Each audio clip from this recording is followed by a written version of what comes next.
예. 서른님 수고하셨습니다. 다음은 김광림 의원님 질의해 주십시오. 예, 경북 안동시의 김광림 의원입니다.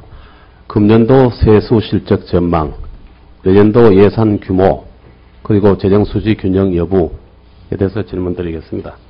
우선 금년도 세수 실적은 기재부 만든 거 그 2페이지, 3페이지 보면은요, 뭐 이해는 합니다만은 도저히 금년도 세수가 예산보다 어떻게 들어올 거냐 잘 모르겠어요. 굉장히 어려운데 뭐 하여튼 열심히 해보겠다 하는 게 결론이고, 근데 그보다도 2페이지 그 표는 말입니다. 꼭 좀 고쳐주셔야 되는 게, 진도비를 내면서 작년 거는 실적에 갖다 진도비를 내고 금년도에는 예산에 갖다가 내니까 이게 셈본이 산수가 안 돼요. 그래서 이게 좀 하려면은 작년에도 예산 대비 7월에 얼마 나갔고 실적 대비 얼마가 나갔다. 그러니까 금년도 예산 대비 현재 7월 달에 63.6이 나갔으니까 이 평가가 어떻다. 뭐 이렇게 좀 돼가지고 계산해 볼 수 있도록, 하도 답답해가지고 작년도 예산 대비 7월로 보니까 66.3%가 진도비더라고요.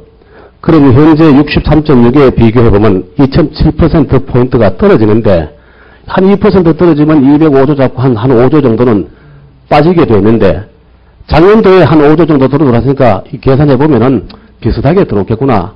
이런 거라도 좀 될 수 있도록 꼭 좀 그렇게 예산 대비 기준이 같이 됐으면 좋겠다. 이렇게 생각하고요. 그 다음에 이제 세수 7월 달에 나오는 세수의 그 통계인데, 이게 지금 마지막 결론을 보면은 9월 말에 되면 이제 나옵니다. 근데 오늘 9월 5일인데, 이거 좀 이렇게 9월 지난번 장관님, 예, 지난번에도 이제 말씀드렸을 때 좀 세수 통계가 8월 말 거는 2주쯤 지나가지고 9월 중순쯤 속보치가 한번 나오고, 그리고 그 다음에 월말에 가가지고 뭐 확정치가 나오든지 그렇게 좀 땡기고, 그 다음에 금년도 세수 전망이 좀 확실히 알 수 있게 좀 표가 만들어졌으면 좋겠다 하는 데서 간단하게 말씀해 주시죠. 네, 하여튼 뭐 더 알아보시기 쉽도록 저희들이 표를 만들겠고요. 그 시기 관련해서도 저희들이 개선할 여지가 있는지 살펴보겠습니다. 예. 내년도 예산 규모 이런 데 대해서 아침에 민주통합당의 이해찬 대표께서 시정연설, 대표연설을 하셨는데, 거기 보면은 내년도 2013년 예산은 346조 원 규모로 금년 대비 6.5% 정도 증가하는 수준이라고 합니다. 비슷합니까? 저는 어디서 이렇게. 아니, 맞느냐 안 맞느냐가 아니고, 네. 수준이 비슷합니까, 지금? 아직 정부가 확정하려면은 상당한 시일이 남아있기 때문에. 예. 아직 확정한 바가 없는데, 그 숫자에 대해서 잘. 그 다음에, 모르겠습니다. 이 점이 굉장히 중요한데요. 여야 입장이 비슷한 게 아닌가 이런 생각이 듭니다. 현재 워킹 푸어, 하우스 푸어, 에드 푸어 등 그 취약계층 생활 안정을 위한 긴급 지원 예산을 편성해야 합니다. 이를 위해 내년도 예산 증가율은 경제 성장률 전망치보다, 이때는 경상 성장률이겠죠, 높게 책정해서 재정의 경기 조절 기능을 강화해야 합니다. 이렇게 야당에서조차 이렇게 규모를 늘려야 된다, 이렇게 했습니다. 근데 현실적으로 보면은 발표되어 있는 거는 내년도의 재정 수지 균형으로 나와 있거든요. 균형으로 나와 있는데, 그래서 무슨 입장 변화가 있는가 싶어서 국가재정 운영계획 16년까지 하는 그 내용의 9페이지를 보니까 첫 번째 네모의 두 번째 동그라미에 굉장히 글로벌 위기로 악화된 재정 수지를 계획기관 중 흑자로 전환. 그 입장이 좀 바뀐 것 같아요.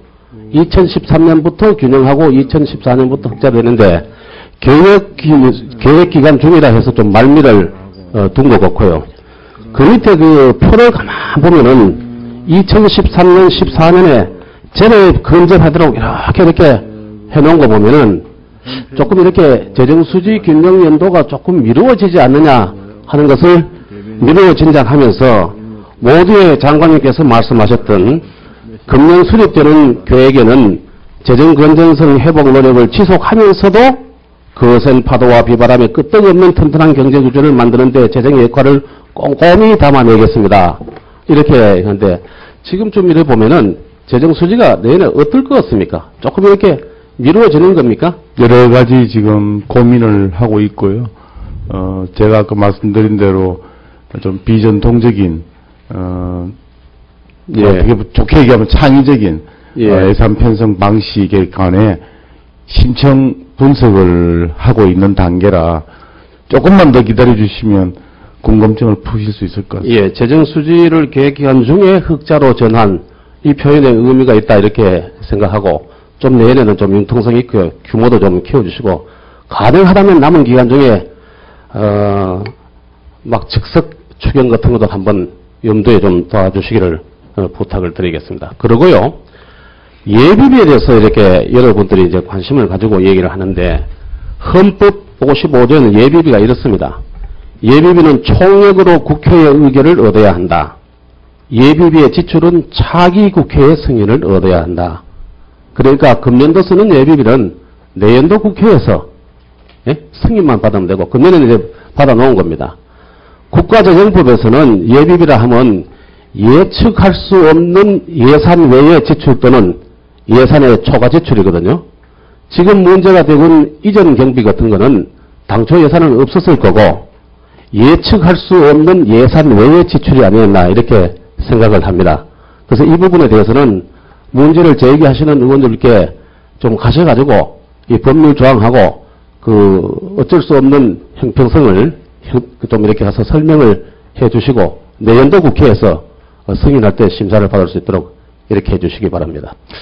네, 엄밀히 말씀드리면 헌법 규정에 따라 예비비는 행정부가 책임지고 지출한 후에 내년도 국회 심사를 결산심사와 함께 이렇게 승인을 받으면 되겠습니다만은 그러나 또 국민의 대표이신 국회의원께서 걱정하시는 부분에 대해서 법 조문만 들어가지고 이 행정부 재량 상황이고 권력 분립의 원칙이 있으니 관여하지 마시오.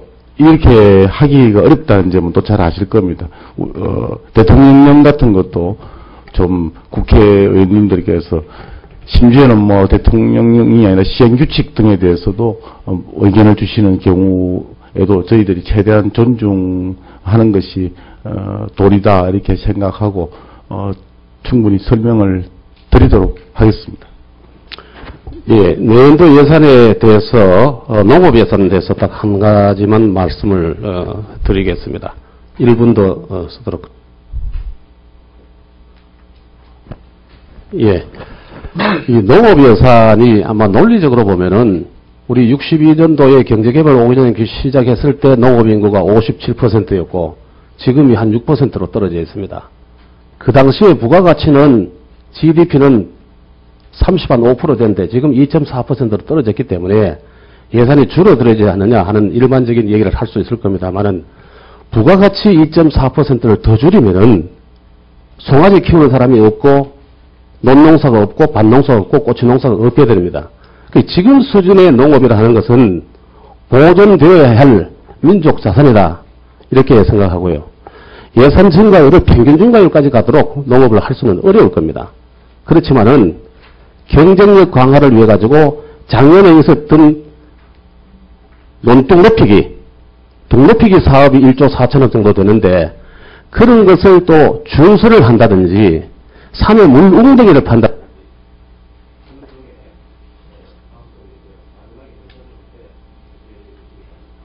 네, 저희들 그 지적 유념하겠습니다. 그리고 제가 자꾸 이 뒤에 꼬리를 달아서 죄송한데요. 의원님들께서 사실은 과학기술도 장달해야 된다. 국방도 튼튼히 해야 되고 치안도 만전을 기하라. 중소기업도 열심히 해야 되지 않냐. 복지는 또 어떻게 할래. 이렇게 하시기 때문에 막 꼭 집어서 한두 개라도 이런 분야는 좀 과감히 좀 줄여줬으면 좋겠다는 것까지 함께 이렇게 저희들한테 의견을 주시면 더욱 감사하겠습니다. 네. 김관림 의원 수고하셨습니다. 다음은 김재현 의원님 질의해 주십시오.